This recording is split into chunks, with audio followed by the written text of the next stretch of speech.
Howdy, welcome back. We're moving on to the second part of chapter 2. So in this chapter, we're looking more in depth at different factors of the general environment. So again, these are demographic, economic, political, legal, sociocultural, technological, global, and sustainable physical environment. These environmental segments affect all industries and the firms competing in them. For each segment, firms have to determine the strategic relevance of environmental changes and trends. Some industries may be very much affected by some of these, but not others. But they all have the potential to affect all industries, all organizations. So first we look at the demographic segment. So this is concerned with the population size, age structure, geographic distribution, ethnic mix, and income distribution. With population size, it is projected that population growth will continue in the 21st century, but at a slower pace. But you'll also notice that there are differences in that in different parts of the country, in the world. Firms may want to recognize the market potential that can exist for them in the following 5 nations expected to be the most populous nations in the world by 2050. Interestingly, you'll find here that it is projected that India will surpass China. And then, of course, these other countries, very large countries, where there are huge markets and many people that organizations may engage with economically. With the demographic segment, we'll look at population size, age structure, geographic distribution, ethnic mix, and income distribution. With age structure, the world's population is rapidly aging. This is happening all over, and we very much see that in the United States. The aging of the population has significant implications for availability of qualified labor, healthcare, retirement policies, and business opportunities, among others. It also threatens the ability of firms to hire and retain a workforce that meets their needs. It also changes some of the markets and some of the needs that society must provide to take care of an aging population. For example, you find a lot of, over the next generation or so, we will see a lot of people retiring, moving into assisted living, and reaching the end of their lives. There's the baby boomer generation is reaching that point. This will be, if you are investing in watching environmental trends, if there were a publicly traded assisted living center company, it would probably be a very good investment right now because of the number of people that will be needing that. However, on the tail end of that generation, you would expect to see that change as that generation passes away and we get a smaller group reaching those age ranges. So we'll be able to see as populations change that different organizations and different industries will act differently and respond differently to that. We'll also look at geographic distribution, how a population is distributed within countries and regions is subject to change over time. So in the United States, the shift from states in the Northeast and Great Lakes regions to states in the West, South, and Southwest. In China, the shift from rural areas to urban communities. And we've actually recently seen with COVID that a lot of people have left more of the urban to move to the suburban and even to some rural areas, which is where we've seen major changes and major price increases in real estate because of where people are moving to. So this here is just a pictorial example to show where people are. There are certainly areas, you look at New York and Dallas, Chicago, LA, and others that are very large, dense cities. Of course, we see throughout the Western United States, most areas are quite open. Not a lot of people in very large areas. We can look at the US median age by county. Some of these darker, these darker colors are these 65 plus. You'll notice a particular county there in Florida where most people are, or the median age is 65 plus. You'll also see other areas where the median age is very low.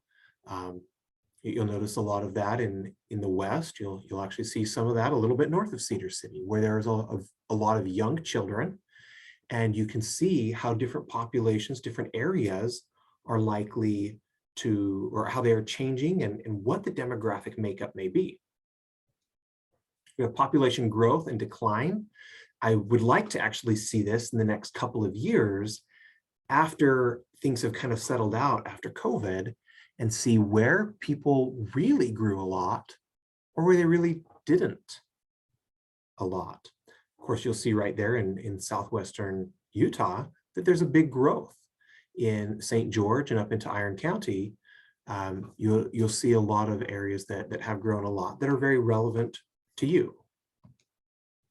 Look at ethnic mix, such as an increase in the Hispanic population in the United States.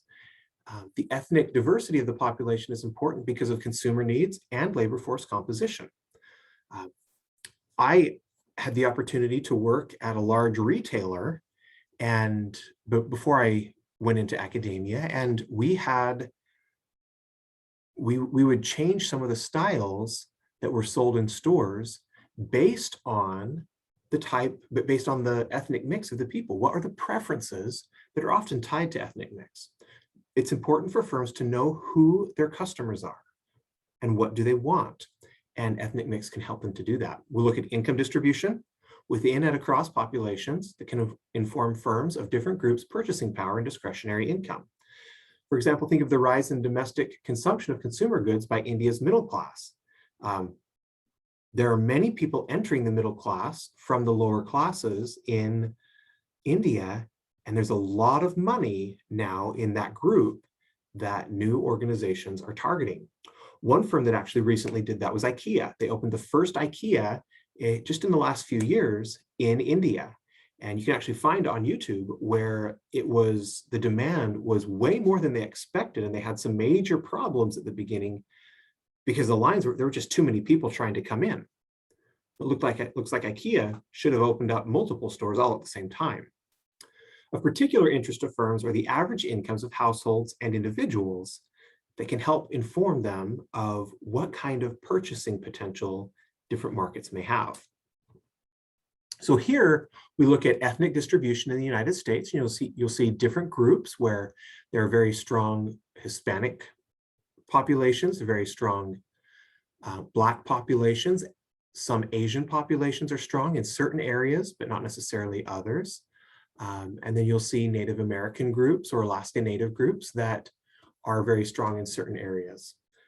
Some are more mixed, some don't have very much, no significant minority representation at all. And you'll see differences from one place to another that are important for firms to follow and understand. Here we have rising diversity. We are seeing more and more diversity throughout the country as time goes on, and that is expected to continue. Here we look at income distribution, and you'll notice that there are certain areas, of course, the Northeast, New York, and that whole Eastern Seaboard has a lot of money. You'll notice a few other places where there are big cities, the California coast, Northern Utah has quite a bit of high incomes. You'll see other areas tend to be more rural, where there is a lot lower average household income or median household income. This will also determine a lot of the economic opportunities. And there are some organizations that have actually targeted these smaller, lower income areas as their target market. And they do so with a specific mix of products and services tailored to meet the needs of that group. The economic environment refers to the nature and discretion and direction of the economy in which a firm competes or may compete. In general, firms seek to compete in relatively stable economies with strong growth potential. Here is the current state of the US economy, and you'll see certainly that some states have a very large economy, some have a very small economy, despite Montana being huge, or Alaska even bigger.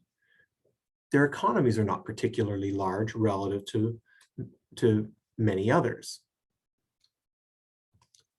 Within the economic segment, we will look at things like market growth rates, consumer demand, inflation and interest rates, trade deficits and surpluses, budget deficits and surpluses, personal and business savings rates, and gross domestic product. We also consider the political and legal segment. The political and legal segment would be the regulations, consumer privacy laws, lobbying, antitrust or deregulation laws, taxation, the things that politicians come up with that influence organizations. Also consider how organizations try to influence governments. This lobbying, maybe even voting patterns, can influence what governments and politicians choose.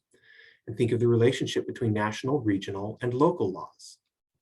I want to give you an example here of Herb Keller, the founder and really a longtime CEO of Southwest Airlines. So in 1966, he had this idea that an airline within the state of Texas would be beneficial to connect the cities of Dallas, Houston, and San Antonio. The problem was he didn't have the legal right to start an airline. And so he worked for years. He was actually a lawyer by trade, and he worked for years to change that legal environment, to influence that. And finally, in 1972, through the late 70s, Southwest was able to fly within the state of Texas. Until the Airline Deregulation Act of 1978. The national airline industry was very highly regulated. Prices, routes, number of flights, all of these things were regulated by government regulators. And then this changed. And this completely changed the airline industry. You'll notice that Southwest was finally able to fly outside of Texas. Then they started to fly out to the coast and go different areas until, of course, we reached the point that they have become a major airline that covers almost the entire United States and also now expanding internationally. So Keller fought legal battles for years, first to fly within the state of Texas and later to other states. We can look at something else. This is the ease of doing business. In some countries throughout the world, it's very difficult to start a business. It's very difficult to operate a business because of the regulatory environment. So when you look at the ease of doing business, you'll notice that North America, much of Western Europe, Australia, South Africa, and a few other areas are very easy to do business. Many other areas are not. And just to give you a little bit more detailed view on this, this is how many, if you wanted to start a business on average, in the United States, it's going to take you about 6 days to get through licensing your business, registering. There are just a number of legal things to legally have a business started. But in the United Kingdom, you can do that in 5 days. For Norway, Canada, and Hong Kong, you can get that done in just 2 days. Or New Zealand, you can be ready to go tomorrow. Compare that to South Africa at 1.5 months, Brazil, almost 3 months. Or Venezuela, it's probably not even worth trying because you're probably not going to make it through the legal environment. In fact, it's probably even worse today than when this list was put together. We have the sociocultural segment, concerned with the society's attitudes and cultural values. These attitudes and values form the cornerstone of a society. They drive demographic, economic, political, legal, and technological conditions and changes. They tend to be relatively stable, but can and do change over time. So firms must identify these changes in order to stay ahead of their competitors and stay relevant in the minds of their consumers. One example of a sociocultural change that has happened in the United States is the change from single income families to many two-income families where both parents work outside of the home. A couple of generations ago, it would have been different, or it would have been an anomaly for a mother and father both to have a full-time job. Now that is normal, and in many places, actually the expectation. We have the technological segment, including institutions and activities involved in creating new knowledge and translating that knowledge into outputs, products, processes, and materials. Firms should continuously scan the general environment to identify potential substitutes for technologies that are in current use, and also to identify newly emerging technologies from which their firm could derive competitive advantage, or alternatively, could be threatened. We have the global segment where we look at geopolitical trends, niche markets, the growth of the informal economy, and different cultural and institutional attributes. If you were to think of, I'll just use the informal economy as an example here. When we think of the informal economy, a lot of people think, oh, this is the black market, this is illegal.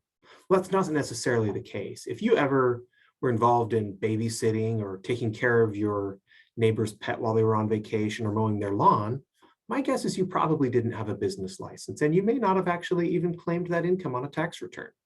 That was informal economic activity, not necessarily illegal or not necessarily wrong, but outside of the formal economy.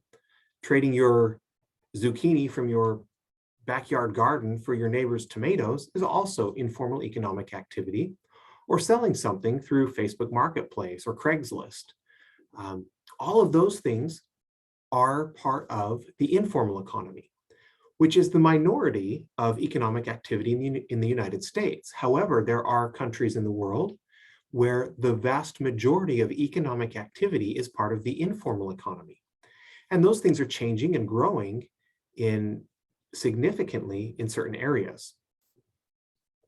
Also important, I'll note geopolitical trends. When you think of legal regimes, when you think of governmental changes, when you think of countries that may be taken over by other countries, these are important things to pay attention to and to be aware of. Here we can see GDP density, a way to look at the economy, look at different countries and different areas within those countries where there is a lot of money, a lot of economic activity happening. We may look at inflation rates worldwide.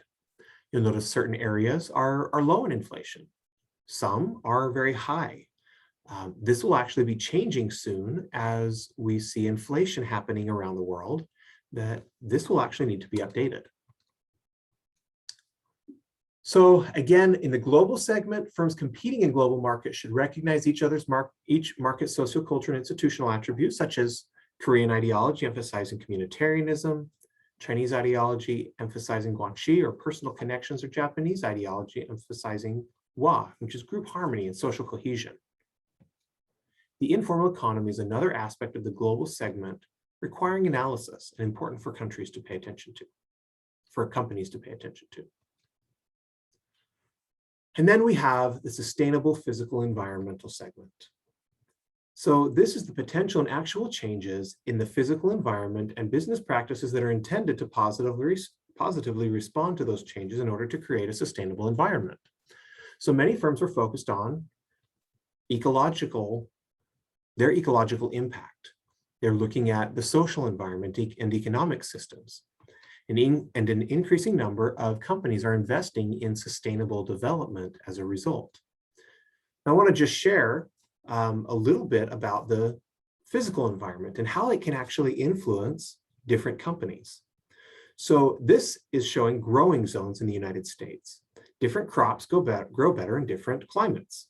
If you are growing certain things, you might be able to grow them in Iowa and Nebraska and Illinois about the same, but you might not be able to grow those things in Texas very well. And in a place like Utah, you'll actually see a number of different growing zones, and there are different crops grown in different places as a result. We may look at a place in much of the United States as flat land that grows a lot of corn and has wind blowing through it. So if you're looking at that, you might see that companies would pursue economic opportunities that leverage their best use of the land. I lived in Texas when Hurricane Harvey hit, and it was interesting and actually a good experience to have the opportunity to help clean up a lot of homes afterward.